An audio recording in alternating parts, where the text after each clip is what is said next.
Nagpapasalamat ang buong samahan at pamunuan ng Balele Toda sa pangunguna ni Pangulo Martin Contiguera sa nag-donate or naghandog ng upuang ito na bakal diyan sa ating Balele Toda. Yan. Special mention and shout out, maraming salamat sa ating kabarangay na si Architect Mike Oprin. Siya ang nag-provide ng upuan ng ating Balele Toda at nakakatuwa naman at isa sa ating mga kabarangay ang nagbigay atensyon para sa ating Balele Toda. So, yung upuan yan ay ipinagkaloob sa atin at kinakabit ngayon ng ating mga functionaries at ng mga Balele Toda members sa pamumuno ni Baltoda President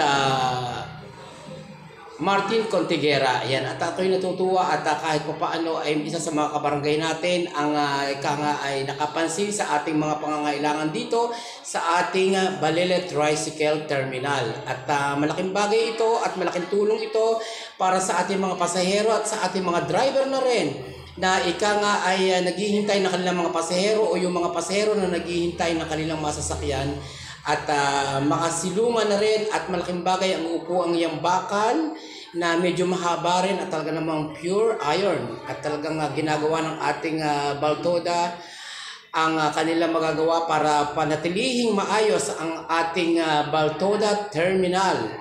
At yan ang isa sa mga kasamahan natin sa Baltoda na talaga namang nag-provide ng kanyang welding machine kasama si Pangulong Martin at talaga namang umagang kay ganda ay napakagandang biyaya para sa ating mga Baltoda drivers ang pagkakataong mabigyan sila ng upuan diyan at yan ay i-welding upang ma-fix ng ayos at maging matibay na kahit dumating ang tag-ulan ay hindi basta-basta masisira. Ayan,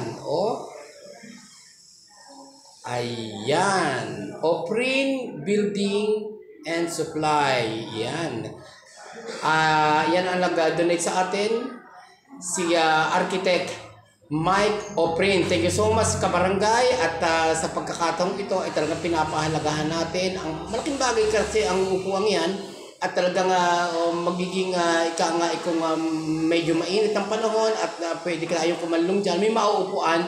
At the same time ay pag dumating na rin ang panahon ng tag-ulan ay meron tayong masisilungan. So kailangan panatilihin natin mga kabarangay ang kalinisan ng lugar na yan sapagkat yan ay handog sa atin ng ating sangguniang barangay sa pangunguna ni Captain Art Lirio at ng mga functionaries. At yan na nga, ginagawa na sa kasalukuyan ang upuan at napakalaking tulong niyan para sa ating mga pasahero, mga commuters at mga Balele tricycle drivers. Ayan, malaking bagay yan.